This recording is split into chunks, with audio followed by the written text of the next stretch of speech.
Our ninth inventor is movie actress Hedy Lamarr, and she was the inventor with George Antheil in 1941 of a type of frequency hopping aimed at preventing radio-controlled torpedoes from being thwarted by the enemy. Today, this approach is called spread spectrum technology, and she did not actually invent it. At least one piece of prior art, a term from the patent world, is an October 12, 1939 patent by William Voorhees. His system sent radio transmissions by means of a group of frequencies, and these frequencies were alternated at will during the transmission of the message. The receiver and transmitter were synchronized, and the switching method could be manual or automatic. In fact, Voorhees showed how a transmitter circuit could be constructed to change the frequencies. However, this frequency hopping approach might have actually been conceived as early as 1908 in a book by Jonathan Zenneck, Wireless Telegraphy. There are several advantages to hopping among a variety of frequencies. 1. Transmission energy is spread over a larger bandwidth, and this reduces the interference to narrowband transmissions. 2. The wide bandwidth makes the signal nearly disappear into the noise, thus making it difficult to detect that transmissions are even taking place. 3. The frequency hopping makes it nearly impossible to decipher a transmission, since the eavesdropper does not know the sequence of hopping and cannot reassemble the complete message. Hedy Lamarr was actually once married to an Austrian ammunition dealer, and she would have thus been privy to information about bombs and torpedoes. However, she left her husband and came to the U.S., where she met avant-garde musician George Antheil at a 1940 party. Antheil readily acknowledged that Lamarr had the idea of hopping among frequencies in order to combat Adolf Hitler. Antheil's contribution was the method of controlling the hopping. He had often sequenced a series of player pianos using paper rolls, so this was the method applied in the invention. The paper roll and the transmitter would be read, and thus select each frequency of transmission. The roll and the receiver would likewise be read, and cause the selection of the same receiver frequencies as the transmitter. The two rolls would be synchronized by a timing mechanism. Unfortunately, the Lamarr-Antheil system, patented and donated to the U.S. Navy, was never put into practice, though the two inventors were given credit for a later system first used in the 1960s during the Cuban Missile Crisis.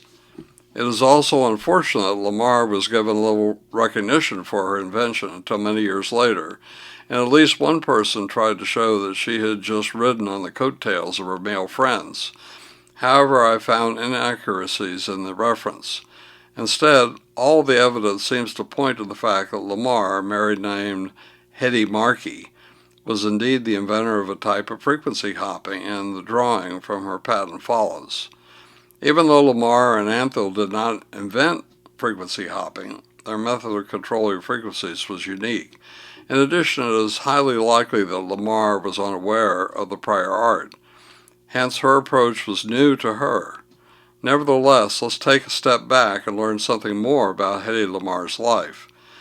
She was born November 9, 1914 in Vienna, Austria, as Hedwig Eva Maria Kiesler. Her Jewish father was a bank director, and her Jewish mother was a pianist who converted to Catholicism. Hedwig Kiesler had a very short German movie career and acted in a controversial 1933 film called Ecstasy. In this movie, there was a risque scene, and this provoked controversy throughout her life. She married that wealthy Austrian ammunition manufacturer, but eventually left him and fled to Paris. Her Austrian husband was Friedrich Mondel, and he made Hedwig's life very difficult because of his jealousy. Mondel did not appreciate his wife's movie career or a controversial movie.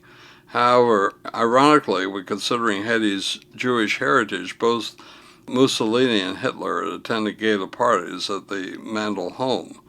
Yet Hedwig was a smart woman and convinced her husband to let her wear all of her jewelry to a dinner on the night she left for Paris. This gave her the money needed to make her escape and initially survive. While in Paris, Kiesler met MGM head Louis B. Mayer, and she was offered a Hollywood contract. In addition, the name Hedy Lamarr was suggested after beautiful silent film star Barbara Lamar. Hence, Hetty came to Hollywood in 1938 and was promoted as the world's most beautiful woman. She had the type of beauty that would cause gasps from the audience upon first seeing her on the screen. You could see this for yourself in the following publicity photos. Hetty Lamar performed in 18 films between the years 1940 and 1949, and she had 3 children. In addition, Lamar had 6 husbands, and the list follows. F. Mandel, 1933 through 1937, divorced. Jean Markey, 1939 through 1941, divorced, 1 child. John Loder, 1943 to 1947, divorced, and 2 children. Teddy Stouffer, 1951 through 1952, divorced. W. Howard Lee, 1953 through 1960, divorced. Louis J. Boyce, 1963 to 1965, divorced. As you can see, Hetty did not have a very good experience with marriage, and following the one with Louis Boyce, she ceased trying. There is some possibility that Lamar may have had earlier inventions, but the details were not discovered. You would need the patent numbers, and these could not be found. However, I did search through various permutations of Hetty's name using Google Patents. During World War II, Lamar was interested in joining the National Inventors Council, since this was an organization that looked for technologies to help the war effort. Instead, Lamar was convinced to use her celebrity to sell war bonds. She did this with a sailor named Eddie Rhodes. Lamar would flirt with Rhodes while he sat in the audience, then tell the crowd if they bought bonds, she would kiss Rhodes right there on the stage. The ruse worked at rally after rally. Apparently, Lamar started the process to become a naturalized citizen April 4, 1939. However, she did not achieve her goal until February 25, 1953, in Los Angeles. At that time, her name was Hedwig Maria Stouffer. In 1966, Hetty supposedly produced an autobiography, Ecstasy in Me, though she later said that she was not the author and that much of the book was fictional. However, it was only 1 year previous that she was accused, not convicted, of shoplifting. By the 1970s, Lamar was increasingly in seclusion. However, in 1974, there was an invasion of privacy lawsuit that she filed regarding the Mel Brooks film Blazing Saddles. This film had a character named Hedley Lamar, but the name was sufficiently close enough to ultimately result in an out-of-court settlement. Hetty eventually received a star on the Hollywood Walk of Fame at 6247 Hollywood Boulevard. As Lamar further aged, she tried preserving her looks through plastic surgery. Nevertheless, the surgery was apparently botched, and her appearance was destroyed.